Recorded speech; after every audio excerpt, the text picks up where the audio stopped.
Finalmente descobrimos mais sobre o passado do Brook e mais ainda o real nome de Gunko que a conecta diretamente com Lili Nefertari. Sim, podemos ter uma ramificação na linhagem, na herança direta vindo de Arabasta, e Gunko é a chave para as grandes respostas desse capítulo. Fala galera, eu vou Fusari com mais um vídeo para vocês, como é que vocês estão? Espero que todos vocês estejam tão empolgados quanto eu. Que capítulo bom, sério, satisfatório. O plano do Zoro, que bom dia para ser fã do Zoro. Olha só, simples, mas funcional e muito estratégico. É um capítulo cheio de entrelinha e a revelação do nome da Gunko traz uma conexão incrível com Lili Nefertari. Será que é por isso que Mu a escolheu? Assiste esse vídeo até o final porque vai te surpreender. Muito, tem muita informação legal aqui que você não conhecia, inclusive da onde o Brook veio, o nome da ilha dele, conexões, família, linhagem, muita informação importante que vai explodir a sua cabeça. Aproveitando essa empolgação, quero ressaltar a vocês que essa é a última chance antes da mudança de preços da Alura. Tá com 30% de desconto. Que descontão, né? Aproveitando e usando meu link aí, ó, você garante. Se liga aí no que a Alura tem para oferecer para vocês. Galera, imagina uma escola de tecnologia que não só te ensina, mas que faz uma ponte certeira para você já começar a trabalhar. Pois é, deixa eu mostrar para vocês aqui a Talent Lab, área exclusiva da Alura, que conecta aprendizado e mercado por meio de vagas, mentorias, eventos e network,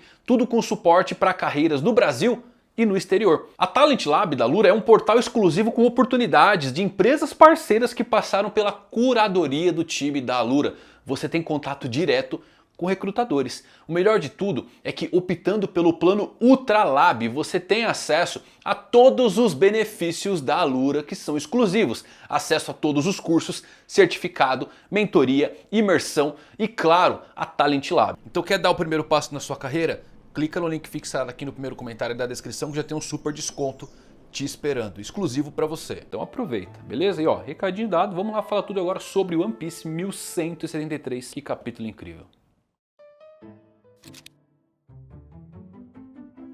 Então vamos lá, pior geração. Nossa história de capa não adiciona nada, ainda continua com aqueles pedidos de fãs, então nada é canônico, mas confesso que ver o Usopp esperando para capturar alguns besouros com mel na ponta do nariz, com o Chopper escondido atrás de uma árvore, lambendo os lábios. Essa cena completa só surgiu para mim de uma forma clara depois de eu parar de rir do quanto essa cena ela é errada, em muitos níveis.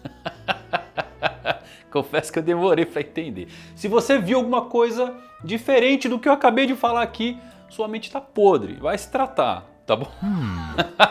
Mas bem, vamos pro que interessa. Nosso capítulo começa com Dorbrog, gigantes que estão domi-reversados atacando a vila. Hairudin e Zoro chegam no mesmo instante e o gigante pergunta ao Zoro qual que é o seu plano, ao qual o Zoro, antes de contar, apenas pergunta: tudo bem se eu fatiar os gigantes reversos? O Hairudin diz que sim, pode até fatiar, mas que a meta é salvar eles e que o maior perigo não é só a super força que eles possuem, mas ficar entre eles e acabar sendo transformado. O Zoro então, em uma sacada genial, começa a pular na cabeça dos gigantes. Assim, ele não vai ser flanqueado e não vai ser afetado pelo Domi Reverse. Aqui vale lembrar uma coisa que muitas pessoas ainda estão com dúvidas, acabaram esquecendo sobre isso de ficar no meio dos gigantes. De onde surgiu essa informação? O Hairudin e o Zoro descobriram as infos de Oimo assim que subiram pelo elevador, mas o poder da habilidade foi mostrado para nós no longínquo capítulo 1150. Então é comum esquecer esse detalhe porque, bom, tivemos 7 meses de flashback do Loki. Então a técnica usada por Imu-sama aqui é inspirada no jogo chamado Reverse, que é um jogo de tabuleiro que lembra bastante a Dama, ao qual creio que todo mundo conhece. Tem suas peças brancas, suas peças pretas, só que qual que é a diferença? Qualquer jogador que fique em uma linha reta entre duas peças de uma cor oposta acaba invertida, virada, daí o nome Reverse. Não sabemos exatamente como a técnica funciona em sua totalidade. Existe a teoria de que talvez ela só funcione em jogadores que estão na sua terra natal, já que o nome Domi Reverse em latim significa retorno ao lar. Mas basicamente qualquer um que ficar agora entre as peças pretas de Imu-sama, seus demônios, se torna um também. A resposta que surge é: onde vão surgir as peças brancas para fazer o inverso e reverter eles para a forma comum. Mas bem, quando o Zoro alcança o centro desse grupo de gigantes que estão invertidos, ele salta ainda mais e usa um novo ataque, o Santoryu Ogi, Hokudo no Tsuji, técnica secreta do estilo das 3 espadas, encruzilhada dos 6 caminhos. Os 6 caminhos é um termo que todo fã de anime, principalmente de Naruto, conhece, né? Mas talvez muitos não saibam o seu significado. Não é só um nome épico, um nome legal, um nome vindo do sábio dos 6 caminhos. Não, os 6 caminhos são baseados nos 6 reinos do Sansara, o ciclo sem fim de nascimento, morte e renascimento. E os 6 caminhos são retratados como uma roda, esse ciclo infinito. Essencialmente são versões do céu, da terra e do inferno que, lembrem, Zorão reina lá agora, hein? E olha só, é muito bom vermos o Zoro dizer: eu tenho um plano. Imediatamente ele começa a cortar tudo. Deveríamos ter imaginado que seria algo tão simples assim quando se trata do Zoro. Porém, confesso que tem o seu quê de genialidade no plano. É genial porque o Zoro não está entre os gigantes invertidos, mas sim acima deles. Então, ele não pode ser revertido. E olhando mais atentamente, notem que o plano do Zoro, na verdade, consiste aqui em realizar 3 tarefas simultaneamente. Ele é o único conquistador livre na ilha e Mu é o inimigo, Luffy e Loki estão presos na luta contra os monstros gigantes ainda e Gaban saiu para encontrar sua família. Não temos confirmação que o Sanji possua a Haki do Rei ainda. Ele foi resgatar Nami e Robin. Isto deixa o Zoro como a única pessoa capaz de suprimir a regeneração dos gigantes que estão com Dome Reverse. Ao mesmo tempo, ele está desviando a atenção deles do Jaru, o único gigante que eles absolutamente não podem se dar ao luxo de perder. E ao pular em suas cabeças, ele força todos os gigantes Dome revertidos, que nome, né? Ele força os gigantes revertidos a atacá-lo em vez do pilar estabilizador das forças de Elbaf, Jaru. E como ficar entre 2 gigantes revertidos também te vira de cabeça para baixo, ele de forma inteligente permanece acima de suas cabeças, fora do plano de inversão, fazendo com que seus próprios golpes se voltem uns contra os outros, enquanto impede que o campo de batalha desmorone. E por fim, ele mantém a preocupação do Luffy longe desses gigantes e focado em derrotar Imu. Sim, Luffy pode confiar em Zoro para proteger os gigantes. Foi um bom plano e Zoro geralmente se sai melhor quando respeita alguém, hein? No capítulo anterior, lembra? Jaru conquistou o seu respeito. Primeiro quando ele ouviu que o ancião já foi o homem mais forte do mundo, mas mais ainda quando ele declarou guerra contra o governo mundial. Então ele está bem empenhado agora. Então sim, hoje é um bom dia para ser fã do Zorão. E fechando aqui, temos ainda uma outra incrível cena que envolve ele. Dorbrog atacam o Zoro juntos, mas o Zoro usa suas espadas não para atacar, mas para se impulsionar e desviar do golpe. Dorbrog acabam se golpeando mutuamente. Essa cena remete ao seu confronto em Little Garden, mas aqui seus ataques cortam parte dos seus corpos, que felizmente são imortais. Muitos de vocês acho que previram que o plano do Zoro era fazer com que os dois começassem a lutar, né? Bem legal. Exatamente como aconteceu em Little Garden. Não foi bem uma provocação, mas ainda acabou sendo um belo chamado a essa antiga escaramuça deles. A rivalidade centenária entre Dorbrog é tão forte que persiste mesmo aí sob o efeito do Dome Reverse. A cena muda para o Brook, ainda amarrado. Eu me perguntei no capítulo anterior como é que ele tinha se soltado, não libertou a tripulação, mas felizmente vemos que não foi o caso. Ele está rastejando ainda até alcançar Gunko. Brook então faz uma revelação incrível, meus amigos. O real nome da Gunko, ele a chama de Princesa Shuri, porque acha que Gunko deve ser parente da Princesa Shuri, já que ela deveria ter 80 anos agora. Primeiro uma coisa, galera. Ainda não temos a romanização oficial do nome. Shuri está vindo pela fonética da palavra, então o nome dela pode ser escrito e pronunciado de uma maneira diferente. Pode ser algo como Sherry ou Sherry. E por que é importante guardar isso? Vocês já vão entender. Antes disso, vemos que o Brook está com raiva. Ele grita ali e diz: esse rosto, esse cabelo azul, a íris de cor diferente e ter alguma ligação com a Terra Santa, sem mencionar seu amor pela minha música. Sim, tudo combina, não é, Princesa Shuri? Eu não queria me lembrar de você nem um pouco, sua matadora de paz, o homem cuja vida você tirou, meu benfeitor, a quem devo tanto. E uau, temos muito a falar aqui, hein?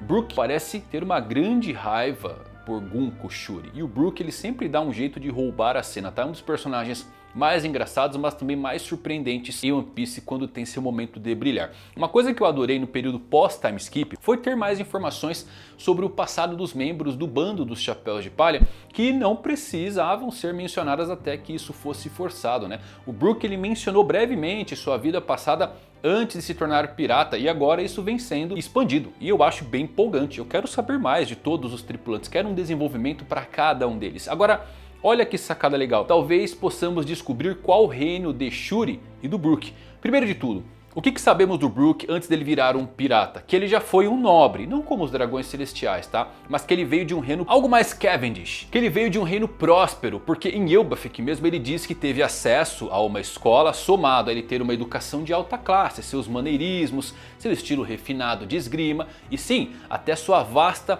educação musical. Além de tudo, o Brook ele contou ao Luffy que ele costumava liderar um comboio de batalha em um certo reino. Brook nasceu no West Blue e esse certo reino parece importante, ainda mais porque Shuri era princesa de lá e existe uma pessoa com potencial gigantesco para ser parente do Brook, que eu tenho certeza que vocês nem se lembram, tá? E o nome dele é Byron. Quem é o Byron? Byron surge no capítulo 501. Byron, galera, é uma das vítimas do leilão de escravos. E só vimos ele em um único capítulo. Então, se você não se lembra dele, não tem problema. Eu faço isso pra você, tá bom? Só que assim, pra um figurante como Byron, o Oda gastou um tempo muito grande nesse capítulo pra dar uma história de fundo pra ele. Agora, prestem atenção nos detalhes e vão conectando aí com o Brook, tá? O Byron, ele é apresentado como um pirata que se tornou um escravo dos ricos e tenryubitos no arco de Shabold. E ele se demonstra bastante útil por conta das suas habilidades musicais e criar bebidas, tanto que ele atiçou esse interesse da casa de leilões. Tudo isso ao ponto de irem atrás dele para o capturar. E quando ele foi leiloado, apresentado lá no leilão de escravos, foi dito que ele era um pirata orgulhoso que vinha de uma linhagem interessantíssima de músicos e que navegava com seus companheiros pela Grand Line. As próprias vestes de Byron mostram como ele se veste bem parecido com um Brook, com aquele lenço elegante. E o melhor, nos é revelado que o Byron nasceu também no West Blue e que vivia em uma ilha chamada Toroa. Então o fato dele ser de uma linhagem de músicos importantes, eu não acho que o Oda colocou isso à toa. Ele gastou um bom tempo aqui falando desse personagem, galera. E sabem o que é mais legal? O Byron fugiu de Shabold depois que o Rayleigh detonou lá o leilão. Ele fugiu de lá com um gigante. Mais especificamente quem? O Stansen, que é o construtor naval dos novos piratas guerreiros gigantes que agora servem a grande frota dos Chapéus de Palha. Então tem uma possibilidade muito real de Byron estar aqui em Elbaf e que ele tem uma conexão sim com o Brook. De qualquer forma, o mais legal é o nome da ilha, que pode ser onde Shuri e Brook iniciaram toda a sua história, a ilha de Toroa. Então, ponto interessante é que a nossa princesa do arco, ao que parece, é Gunko, né? Imagina o quão triste será essa história de fundo dela aí. O flashback da Gunko, já tivemos um pequeno vislumbre, vimos ela chorando pelo seu pai, mas aqui o Brook diz que ela o matou. Em outras palavras, a Gunko provavelmente foi influenciada pela marca do abismo da mesma forma que o Harold foi. Considerando que acabamos de ver um assassino de pais se redimir, não é de todo improvável que Gunko esteja na mesma situação que o Loki, pelo menos aos olhos do Brook. Isso também dá ao Brook alguns motivos pessoais contra Imu. E é incrível que ele é o primeiro Chapéu de Palha a ter um conflito pessoal contra o suposto chefe final, mesmo antes do Luffy ou de outros Chapéus de Palha. Agora vamos falar da parte mais importante. Eu, assim como vocês, fiquei me perguntando por que Gunko foi recrutada por Imu. Quem nunca se perguntou isso, né? Ela surge ali quando o Rox invade a Sala das Flores e já está há um tempo servindo em Mary Joyce, mas ela não parece tão importante em níveis como um Harold, que teve uma oferta de se juntar aos Cavaleiros de Deus, e agora com o Loki também. A Gunko estava lá desde sempre e continua. E não tínhamos um motivo do recrutamento. Ela não é tão forte assim, ou via de uma linhagem super especial e ficou essa dúvida no ar. Só que eu acho que agora a gente tem um pouquinho dessa resposta, tá? Por quê? Sabe a parte mais importante de toda a revelação desse capítulo? Não é o nome Shuri, é o Brook mencionando o cabelo azul dela. Olha só, vamos fazer um exercício aqui de fã? Porque eu sei que vocês são craques, vocês sabem tudo de One Piece, consigo ver no olho, a bochecha corada de vocês não nega, vocês sabem tudo de One Piece. Quando surge um novo personagem no mangá, só descobrimos as cores oficiais dele como anime, ou uma página colorida feita pelo próprio Oda, como uma capa de um volume físico. Mesmo o Luffy no Gear 5, nós só fomos saber a cor das roupas e do cabelo branco uns bons meses depois. Não teve gente, inclusive, que tatuou o Luffy com cabelo de fogo porque se baseou em arte feita pelo fã? Pois bem, então vocês sabem como erraram, tá bom? Eu mesmo não me lembro, não me recordo de nenhuma instância do mangá de termos uma citação da cor do cabelo de alguém que não seja o Shanks, o ruivo, porque é a alcunha dele também.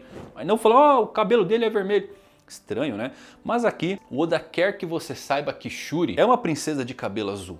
E qual princesa de cabelo azul agora tem uma ordem direta de Imu para ser capturada viva? Vivi, descendente de Lily Nefertari, que também deve ter seus cabelos azuis. Existe uma chance real de Shuri ser sim descendente de Lily Nefertari. Por quê? Ela sumiu, galera. A linhagem da Vivi de Arabasta veio do irmão da Lily que assumiu o trono. Em tese, talvez ela deixou algum filho descendente, mas em tese veio do irmão dela. E a Lily pode ter tido filhos em algum outro lugar. Quem sabe com Joy Boy, e Shuri é uma ramificação disso, e é por isso que o Imu a tem ao seu lado agora, por conta das cores do cabelo e por ela lembrar alguém muito especial para ele. E lembram que eu falei da importância do nome dela talvez não ser Shuri, e sim Sheri? Por quê? Olha, isso aqui é de explodir a cabeça. Sheri é um nome de uma antiga oficial egípcia que viveu no antigo império durante a quarta dinastia. Lembrando que Nefertari é inspirado também em Nefertiti, a rainha do antigo Egito. Então Sheri também ser um nome egípcio, meus amigos, falei que era de explodir a cabeça, né? Com essa última revelação sobre o Brook, o que eu acho que aconteceu? Acho que os Cavaleiros de Deus, nobres mundiais, visitaram a terra natal do Brook, o reino Torô, há mais de 50 anos, através dos olhos de algum Gorosei, que pode ter ido também a esse lugar, e Mu avistou a princesa Sheri, que o fez lembrar a rainha Lily por conta dos seus trejeitos, seus cabelos azuis, talvez rastreando a linhagem, e a exigiu. Então a família Maymeyer prometeu que Sheri se casaria com um membro da família e em troca a terra natal do Brook receberia grandes riquezas. Mas lembrem, são os nobres mundiais, lembrem de God Valley. O principal objetivo aqui não era essa aliança, era marcar Sheri com a marca do abismo para controlá-la.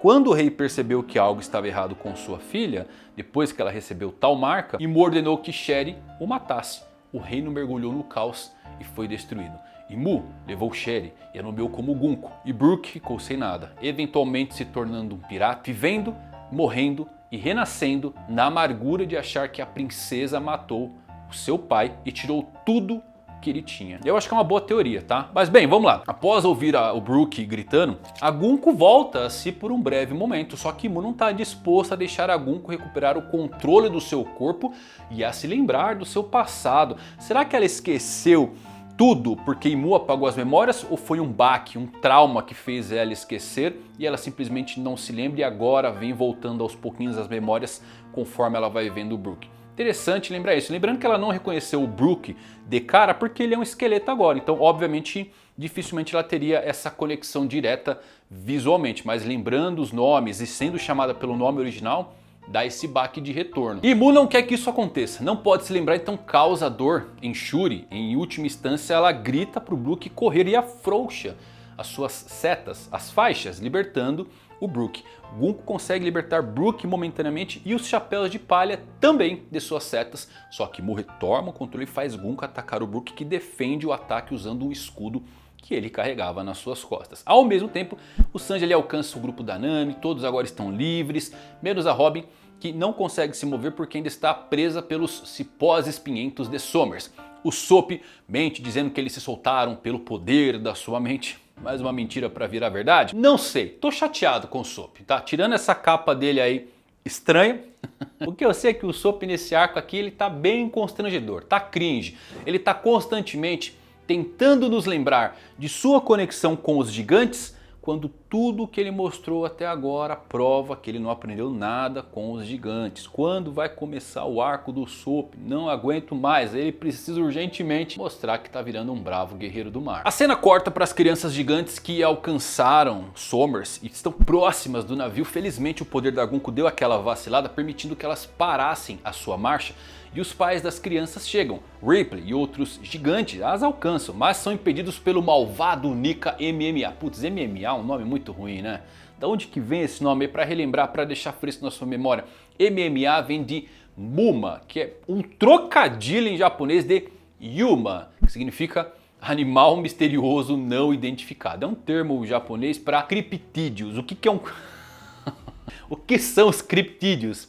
Animais ou seres cuja existência atual é contestada, não comprovada, rejeitada pela ciência convencional e é baseada inteiramente em relatos, folclore, tipo o nosso ET de Varginha aqui, tá bom? E aí eles usam esse MMA. Muma, só que convenhamos, é um termo difícil de associar isso para nós por conta dessa barreira linguística. Vamos chamar de pesadelo? Mais fácil? Mais fácil, né? Então os gigantes atacam Nika do pesadelo bravamente, já que também fazem parte agora da geração guerreira, daí o nome do capítulo, né? Eles estão voltando à tona, trazendo tudo o que eles aprenderam sobre guerra. Só que Nika, pesadelo aqui, resiste ao ataque e agora ele quem ataca os pais das crianças, só que Gerd, Goldberg e Rhodey estão perto da área onde as crianças estão e chegaram a tempo para ajudá-los. Então Gerd e Goldberg decidem atacar à distância para derrotar o monstro e eles colocam aquela mesma pose ali do Dory Brog, só que o Rhodey chega e se junta a eles para resgatar seu irmão e temos uma combinação de 3 gigantes utilizando a exclamação de Atena do mundo de One Piece. Ah, meus amigos, a soberania Hakoko, que é um poder que eu acho sensacional pela potência dele, tá bom? Mas que a gente não tem qualquer ideia de como funciona. É um Kamehameha insano que só tá lá, só existe, só aceita. Gerd, Goldberg e Rhodey unem seus poderes e desferem esse ataque épico que atravessa o corpo de Nika Pesadelo. E no ápice de tudo, vemos Nika da destruição arremessado em direção ao Somers, que já estava bem próximo ali do navio com as crianças, mas ele usa seu porrete com pregos para afastá-lo. Só que no entanto, Nika acaba caindo no navio que seria usado para sequestrar as crianças e afunda nas nuvens. O capítulo termina com a cara de choque do Somers. Caiu no navio? Que droga. No capítulo anterior, o Somers estava dizendo, mesmo que eu não faça nada, a missão vai ser um sucesso, vou tirar um cochilo, agora ele tá... Cara, eu acho mó figura esse personagem, ele é odioso, mas você dá risada com esse personagem. Ó, que capítulo insano, galera. Mais uma vez potencializado pelas entrelinhas poderosas que somente Eiichiro Oda consegue criar para nós. Shuri, ou Sherry, é uma revelação e tanto, tá? E estamos muito perto de descobrir mais de Imu-sama, suas conexões com Lily de Nefertari, se realmente houve uma outra linhagem acontecendo. Some ao Zoro fazendo um bom plano que, por mais simples que seja, ainda soou brilhante e temos, sem dúvidas, o melhor capítulo, claro, após o flashback do Loki. Agora eu pergunto pra você, você acha que a Gunko pode ter conexão com a Lily e por isso que Imu-sama mandou levá-la pela cor dos cabelos? Eu sei que você vai citar o Bug em algum comentário aqui também. Esquece o Bug. Foca na Shuri ou na Sherry. Eu gosto que é um nome egípcio, hein, cara. Pode ter uma conexão interessante aí. O Imu tem que descobrir por que o Imu escolheu ela. Tem que ter uma explicação mais lógica. Não é poder, não é algo a mais, não é da família dos 20. Entenderam? Tem que ter alguma coisa a mais aqui. Se for uma conexão que pelo menos visualmente lembrou de alguma forma a Lily de Nefertari, interessante isso, porque dá uma conexão bem legal com a Vivi que tá para chegar em algum momento em Elbaf. Eu gosto dessa ideia, dessa possibilidade, mas eu quero ouvir você. Qual que é a sua teoria? Põe aqui nos comentários. E aproveita e deixa o like se você gostou desse vídeo, tá bom? Pra dar uma força aí, pra chegar em outra galera, pra levar o vídeo pra lá. Comenta, deixa o like. Obrigado por assistir. Até a próxima. Valeu. Fui.